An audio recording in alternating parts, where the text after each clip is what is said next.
Քարոզարշավը 90%-ով Նիկոլ Փաշինյանը անց է կացրել ատելության խոսքի ներքո։ Այս քարոզարշավը կրկնեմ, ոչ թե պոզիտիվի վրա է փորձել ինչ-որ բան կառուցել։ Խաղաղության մասին խոսալուց ասում էր, եթե ես չլինեմ կլինի պատերազմ, սարսափելի պատերազմ արդեն սեպտեմբերին, իր բառերն էին մոչի, ուրեմն խաղաղությունը ոչ թե որպես խաղաղություն, այլ խաղաղությունը որպես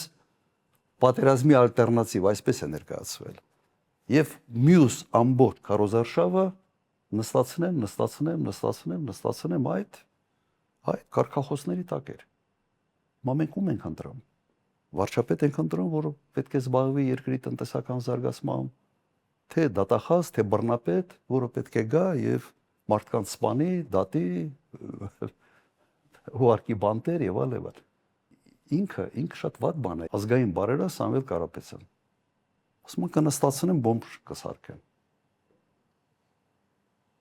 Պաշտոն չի զբաղեցրել, իր փողերը աշխատելա դրսում։ Կամ Գագիկ Ծառուկյան ժառանգություն չի ստացել, իր հարստությունը, իր կրտնիկով, իր աշխատանքով ստեղծել եւ Հայաստանում ապրող գործարարներից երևի ամենից մեծ բարերարն է Հայաստանում ապրողներից։ Եկեղեցի կառուցող, Հիսուսի արձանստեղ կառուցող եւ այլն։ Դու մարդկանց նույնիսկ պոզիտիվ կյանքի արդյունքները ամբողջությամբ շուռ ես տալիս նեգատիվի տակ։ Եվ ամենից սարսափելին նա է, որ այդ կարգախոսների ներքո այնուամենայնիվ Նիկոլ Փաշինյանը հավաքել է շատ եւ շատ ձայներ։ Մեր գնահատականով մոտ 40%, ոչ թե 49, 38-ից 40, մնացածը կեղծվել է, նկարվել է,